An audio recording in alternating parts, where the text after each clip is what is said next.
ఓం గంగాణపతే నమ ఐం సరస్వత్యే నమ శ్రీమాత్రే నమ క్రీం క్రీం మహాకాళికాయ నమ యా దేవి సర్వభూతేషు మాతృరూపేణ సంస్థితా నమస్తస్యై నమస్తస్యై నమస్తస్యై నమో నమ దుం దుర్గాదేవ్యే నమ క్లీం కృష్ణాయ గోవిందాయ గోపీచనవల్లభాయ శ్రీకృష్ణ పరబ్రహ్మణే పరంజ్యోతిషే నమో నమ శ్రీరామ జయ రామ జయ జయ రామ రామాయ నమ ఓం నమ శివాయ శివాయ గురువే నమ రామ దత్తాత్రేయాయ నమ. యూట్యూబ్ ప్రేక్షకులకు అందరికీ కూడా నమస్కారం అండి. నేను పాలపర్తి గురునాథ్ శర్మ జ్యోతిష్యం వాస్తు సిద్ధాంతిని. మీకంతా కూడా గోచారిత్య గ్రహాల యొక్క ప్రభావం అంతా కూడా మేషాది ద్వాదశ రాశుల వాళ్ళకంతా కూడా విశ్లేషణ చేయడం జరుగుతుంది. ఈ రోజున మనమంతా కూడా చెప్పే విషయం ఏంటిదంటే, ప్రధానంగా రాహుకేతు ప్రభావం అంతా కూడా కాలసర్ప దోషము అంటే ఏంటి, అసలు కాలసర్ప దోషాన్ని అంతా కూడా ఏ రకంగా విశ్లేషణ చేసుకోవాలి, కాలసర్ప దోషానికంతా కూడా పరిష్కారం ఏ రకంగా ఆచరించాలి, అసలు కాలసర్ప యోగం అంటే ఏంటి, కాలసర్ప దోషం అంటే ఏంటి అంతా కూడా జ్యోతిష్ సిద్ధాంతం ప్రకారంగా మీకు అంతా కూడా విశ్లేషణ చేయడం జరుగుతుంది. ప్రధానంగా కాలసర్ప దోషము కాలసర్ప యోగము అని చెప్పేసి అంటే కనుక, ఈ యొక్క కాలసర్పం అనేది రాహుకేతు ప్రభావం వల్ల, రాహుకేతులంతా కూడా ఛాయాగ్రహాలుగా చెప్పడం జరుగుతుంది. ప్రధానంగా ఛాయాగ్రహాలకి ఈ యొక్క సొంత ఇల్లు అనేది ఉండదన్నమాట. ఏ యొక్క రాశులకంతా కూడా వారికి రాష్ట్రాధిపత్యం లభిస్తూ ఉంటుంది. మిగతా గ్రహాలకన్నిటి కూడా రాహుకేతులంతా కూడా ఛాయాగ్రహాలు కాబట్టి వాటికంతా కూడా సొంత ఇల్లు అనేది ఉండదు. ప్రధానంగా ఏ గ్రహానికైతే కనుక కలిగికతో పాటు ఉంటారు, ఏ రాష్ట్రాధిపతితో పాటు కలిగితో ఉంటారు, ఏ రాశిలో అంతా కూడా వీరు సంచారం చేస్తుంటారు, లగ్న చక్ర ప్రకారంగా కానీ గోచారిత్య కానీ వాటి ప్రభావం అంతా కూడా ఆ రాష్ట్రాధిపతి ఇచ్చే ఫలితాన్ని ఇస్తుంటారు. ఛాయా మార్తండ ప్రధానంగా ఛాయాగ్రహాలంతా కూడా చూసుకుంటే వీళ్ళంతా కూడా రాహు కేతు గ్రహాలంతా కూడా చూసుకుంటే రాహు గణాలని చెప్పేసి అంటారు. ప్రధానంగా గ్రహాలకి వీళ్ళంతా కూడా ప్రభావం ఏ రకంగా చూపిస్తూ ఉంటారు, అపసవ్య దిశలో సంచారం జరుగుతూ ఉంటుంది వీళ్ళదంతా కూడా. ప్రధానంగా రాహుకేతులంతా కూడా ఛాయాగ్రహాలుగా వీళ్ళ ప్రభావం అంతా కూడా మానవాళి జీవిత విధానంలో అంతా కూడా లగ్న చక్ర ప్రకారంగా వాళ్ళున్న స్థానాన్ని బట్టి అంతా ఫలితాలు ఇవ్వడం జరుగుతుంది. ప్రధానంగా వంశాభివృద్ధికి కారణం అంటారు. ప్రధానంగా సర్పదోషం కానీ సర్పశాపం కానీ ఏమైనా జాతకరీత్యా వర్తించి ఉంటే కనుక, రాహుకేతు ఒక స్తంభంలో మిగతా గ్రహాలన్నీ కూడా ఉంటాయి కనుక, రాహుకేతు మధ్యలోనే అన్ని గ్రహాలు మిగతా నవగ్రహాలన్నీ కూడా ఉంటే కనుక వీటికి అంతా కూడా కాలసర్పదోషము, పిలింగ కాలసర్పదోషం అని చెప్పేసి, వాసుకి కాలసర్పదోషం, తక్షక కాలసర్పదోషం, కర్కోటక కాలసర్పదోషం అని చెప్పేసి ప్రధానంగా ఈ యొక్క ప్రధానమైన దోషాలంతా కూడా చెప్పడం జరుగుతుంది. నవనాగ ఆరాధన చేయడం వల్ల కాలసర్పదోష నివారణ అవ్వడానికి ఆస్కారం ఉంటుంది. విశేషమైన క్షేత్రం ఏంటంటే కుక్కి పుణ్యక్షేత్రం, కుక్షి అనేది పుణ్యక్షేత్రం అంటారు. ప్రధానంగా మన కర్ణాటక దగ్గర అంతా కూడా ఉంటుంది.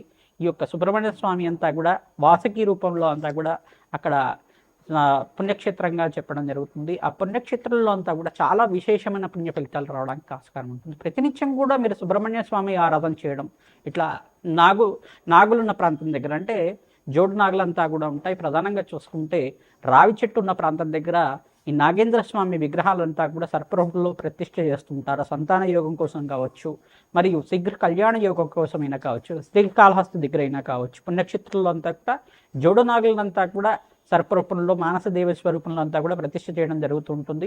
తద్వారా మీరంతా కూడా ఈ యొక్క శీఘ్ర సంతాన యోగం ఫలితం రావడం కానీ, శీఘ్ర కళ్యాణ యోగం సిద్ధం రావడానికైనా కానీ కాలసర్ప యోగం అనేది ప్రధానమైన పాత్ర అనేది పోషిస్తూ ఉంటుంది.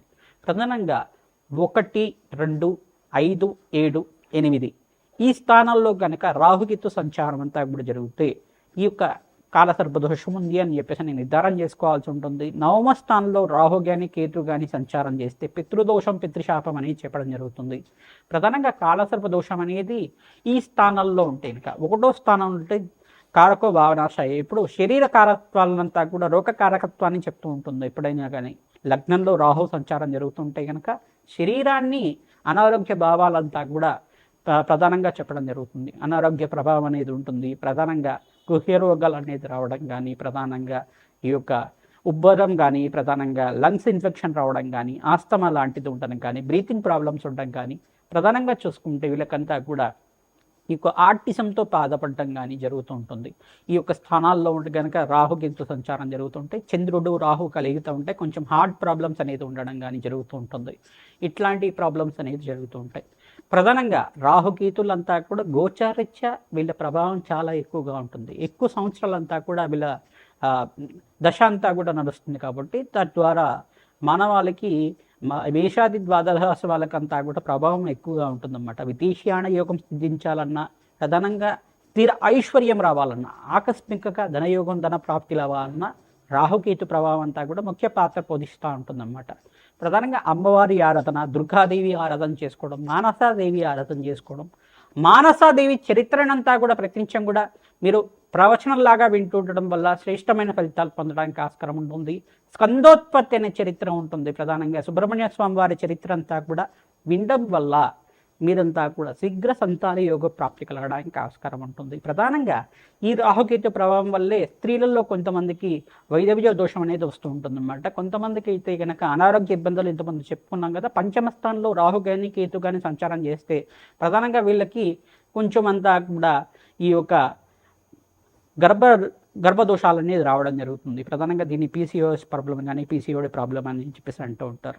దీని దోషాలంతా కూడా రాహుకేతు ప్రభావం వల్ల పంచమాధిపతి బలహీనంగా ఉండి పంచమ స్థానంలో రాహుతో పాటు కానీ కేతుతో పాటు కానీ కుజుడు కానీ చంద్రుడు కానీ శుక్రుడు కానీ కలుగుతూ ఉంటాయి. పంచమ స్థానం సంతాన స్థానం అని చెప్పేసి అంటారు. ద్వితీయ స్థానం కుటుంబ స్థానం అంటారు. ఈ స్థానంలో కనుక ఉంటే గనక కొంచెం గర్భదోషం అనేది రావడానికి ఆస్కారం ఉంటుంది. తద్దోష నివారణార్థం నాగేంద్ర స్వామి ప్రతిష్ఠ చేసుకోవడం, మానసదేవి ఆరాధన చేసుకోవడం, ప్రధానంగా దానిమ్మ పళ్ళని మంగళవారం రోజున బ్రాహ్మణత్వంకి దానం చేయడం, ప్రధానంగా మినువులు దానం చేసుకోవడం, వెండి సర్పాన్నంతా కూడా 27 రోజుల దాకా సుబ్రహ్మణ్య స్వామి మూలమంత్రాలతోటి అంతా కూడా పంచామృతాలతో ఇంట్లో అభిషేకం చేసి వెండి సర్పాలతో ఉండ ఈ యొక్క 3 పడగలతో ఉన్న సర్పాన్నంతా కూడా చేయించుకొని ఆ వెండి సర్పాన్నంతా కూడా బ్రాహ్మణత్వం దానం చేయడం, మినువులు దానం చేసుకోవడం, కందిపప్పు దానం చేయడం వల్ల శీఘ్ర సంతాన యోగం ప్రాప్తి కలుగుతుంది. సంతాన యోగం ప్రాప్తి కలగడానికి ఆస్కారం ఉంటుంది. సుబ్రహ్మణ్య స్వామి మూలమంత్ర జపాలంతా కూడా ఆచరించాలి. తద్వారా శీఘ్ర సంతాన యోగం ప్రాప్తి కలగడానికి ఆస్కారం ఉంటుంది. వివాహాది శుభకార్యాలు జరగాలన్నా కానీ ప్రధానంగా సప్తమ స్థానంలో రాహుకేతు సంచారం జరుగుతాయి. ప్రధానంగా ఆలస్య వివాహాలు జరగడం కానీ, వివాహంలో ఆటంకం జరగడం కానీ సంచారం జరుగుతూ ఉంటుంది. లగ్నాధిపతి ఏ స్థానంలో ఉన్నారో అది కూడా చూసుకోవాల్సి ఉంటుంది. ప్రధానంగా శుభగ్రహాల యొక్క వీక్షణ అంతా కూడా చూసుకోవాల్సి ఉంటుంది. శుభగ్రహాల యొక్క వీక్షణ లేకుండా ఉంటే కనుక రాహుకేతు ప్రభావం అంతా కూడా ప్రబలంగా ఉంటుంది.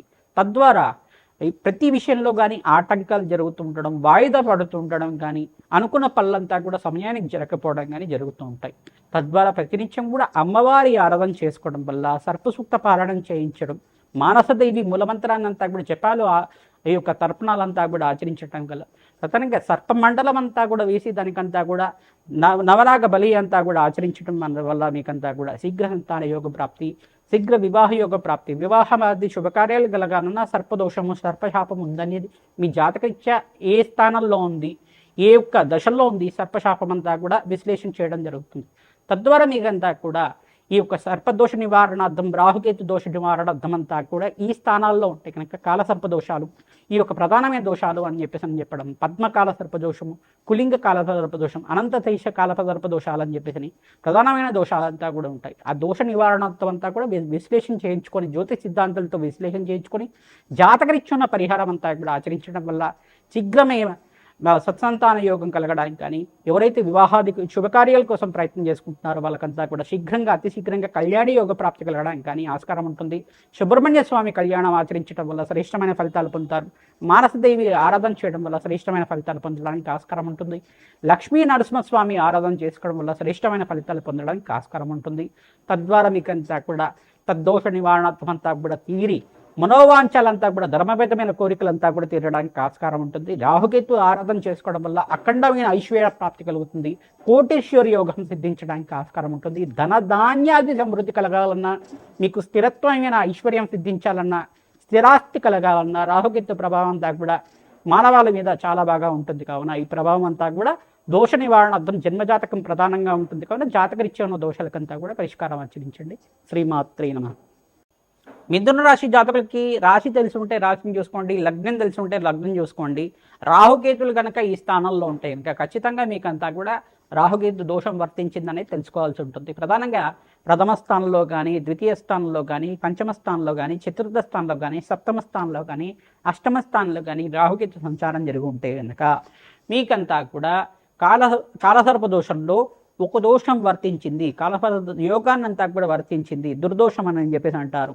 యోగాల్లో కూడా మంచి యోగాలు దుర్యోగాలు అని చెప్పేసి ఉంటాయి. జ్యోతిష్ పరిభాషలో దోషం అనేది అంటారు, జ్యోతిష్ పరిభాషలో కాలసర్ప యోగం అంటారు. ఆ యోగాన్ని అంతా కూడా చూసుకుంటే ప్రధానంగా రాహుకేతులంతా కూడా వంశాభివృద్ధికి కారణమవుతారు. శీఘ్ర సంతాన యోగం కలగాలన్నా, శీఘ్ర కళ్యాణ యోగం కలగాలన్నా, వంశాభివృద్ధి కలగాలన్నా, వంశంలో కీర్తి ప్రతిష్టలు పెరగాలన్నా రాహుకేతు ప్రభావం అంతా కూడా ఉంటుంది. మిథున రాశి జాతకులకి లగ్నంలో రాహు ఉంటే గనక దోషకారిగా ఉంటారు. ప్రధానంగా సప్తమంలో రాహు ఉంటే గనక గురుచండాల యోగం అంటారు. దాన్నంతా కూడా ఈ యొక్క పంచమ స్థానంలో రాహుకేతు సంచారం జరుగుంటే కనుక సంతానానికి కొంచెం ఆలస్యం అవడానికి ఆలస్యం ఉంటుంది అని చెప్పేసి అంటారు. వృత్తిలో అభివృద్ధి కలగాలన్నా, ఉద్యోగుల్లో మార్పులు కలగాలన్నా ఆలస్యం అవుతూ ఉంటుంది. ప్రమోషన్స్ రావాలన్నా ఆలస్యం అవుతూ ఉంటుంది.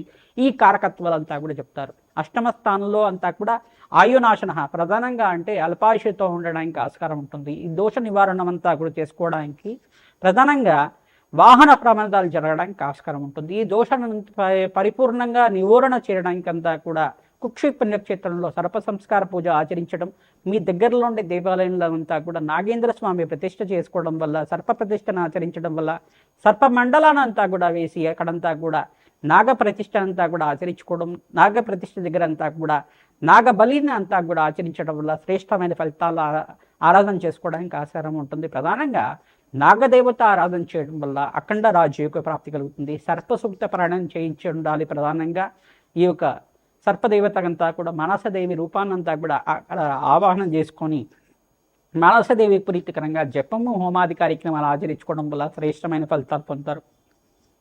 అస్తిక మహాముని చరిత్రను చదువుకోవాలి. తద్వారా మీకంతా కూడా శ్రేష్టమైన ఫలితాలు పొందడానికి ఆస్కారం ఉంటుంది. రాజయోగ ప్రాప్తి కలుగుతుంది. ఎవరైతే కనుక ఈ పురాణ పట్టణాలంతా కూడా చేసుకుంటుంటారో సంపూర్ణంగా మీకు ఈ యొక్క కాలసర్ప దోషం నుంచి పరిహారం దొరకడానికి ఆస్కారం ఉంటుంది. సంపూర్ణమైన పరిష్కారం అంతా కూడా చెప్తున్నాం. తద్వారా శ్రేష్టమైన ఫలితాలు పొందడానికి ఆస్కారం ఉంటుంది. ప్రధానంగా మీ జన్మజాతకంలో ఉన్న దోషాలకంతా కూడా పరిష్కారం ఆచరిస్తూ ఉండాలి. విదేశంలో స్థిరత్వం లభించడానికి ఆస్కారం ఉంటుంది. స్థిర ఐశ్వర్యం లభించడానికి, అఖండమైన ఐశ్వర్యం, విపరీత రాజయోగ ప్రాప్తి రాహుకేతులు ఇవ్వడానికి ఆస్కారం ఉంటుంది. అమ్మవారి ప్రీతికరంగా ఖడ్గమాల స్తోత్రాన్ని పఠనం చేసుకోవడం, దేవీ వాగతాన్ని చదువుకోవడం వల్ల శ్రేష్టమైన ఫలితాలు పొందారు. సుబ్రహ్మణ్య స్వామి వారి చరిత్ర అంతా కూడా పారాయణం చేసుకుంటూ ఉండాలి. ప్రధానంగా స్కందోత్పత్తి అనే చరిత్ర ఉంటుంది. ఎవరైతే స్కందోత్పత్తి చరిత్ర అంతా కూడా ప్రతినిత్యం కూడా పారాయణం చేసుకోవడం వల్ల కార్యసిద్ధి కలగడానికి ఆస్కారం ఉంటుంది. ఆవు పెరుగునంతా కూడా బ్రాహ్మణోత్వం దానం చేయడం వల్ల శ్రేష్టమైన ఫలితాలు పొందడానికి ఆస్కారం. చిన్న మట్టి కుండలో అంతా కూడా ఆవు పాలను తీసుకుని దాన్ని తోడివేసి ఈ యొక్క సోమవారం రోజున, మంగళవారం రోజున, శుక్రవారం రోజున, గురువారం రోజున, బ్రాహ్మణోత్వంకి మరుసటి రోజునంతా కూడా దానం చేయడం వల్ల శీఘ్ర సంతాన యోగ ప్రాప్తి కలుగుతుంది. శీఘ్ర వివాహాది శుభకార్యాలు జరగడానికి ఆస్కారం ఉంటుంది. కళ్యాణ యోగ ప్రాప్తి కలగాలంటే వెండి సర్పాన్నంతా కూడా బ్రాహ్మణోత్వం దానం చేయడం, ప్రధానంగా చిత్రవర్ణం ప్రీతమాన సాయనమా, చిత్రవర్ణంలో మంచి ఈ యొక్క బట్టలంతా కూడా బ్రాహ్మణత్వం దానం చేయడం వల్ల, లేదు బీద వాళ్ళకు దానం చేయడం వల్ల శ్రేష్టమైన ఫలితాలు పొందడానికి ఆస్కారం ఉంటుంది. గోమాత సేవ చేసుకున్న వాళ్ళకి సకల గ్రహదోష నివారణం అవుతుంది. ప్రధానంగా ఎవరైతే ప్రతినిత్యం కూడా పరమేశ్వరుడు ప్రీతికరంగా ఈ యొక్క చెరుకు రసంతో అభిషేకం చేస్తుంటారో, ద్రాక్ష రసంతో అభిషేకం చేయడం వల్ల శ్రేష్టమైన ఫలితాలు పొందడానికి ఆస్కారం ఉంటుంది. ప్రధానంగా మీ రాశి వాళ్ళు అంతా కూడా చూసుకుంటే దానిమ్మ పళ్ళను దానం చేసుకోవడం వల్ల అఖండ రాజయోగ ప్రాప్తి కలుగుతుంది. శీఘ్ర కళ్యాణ యోగ ప్రాప్తి, సత్సంతాన యోగ ప్రాప్తి, విదేశంలో స్థిరత్వం లభించడానికి ఆస్కారం ఉంటుంది. ఈ పరిహారాలంతా కూడా ఆచరించండి. శ్రేష్టమైన ఫలితాలు పొందడానికి ఆస్కారం ఉంటుంది. శ్రీమాత్రే.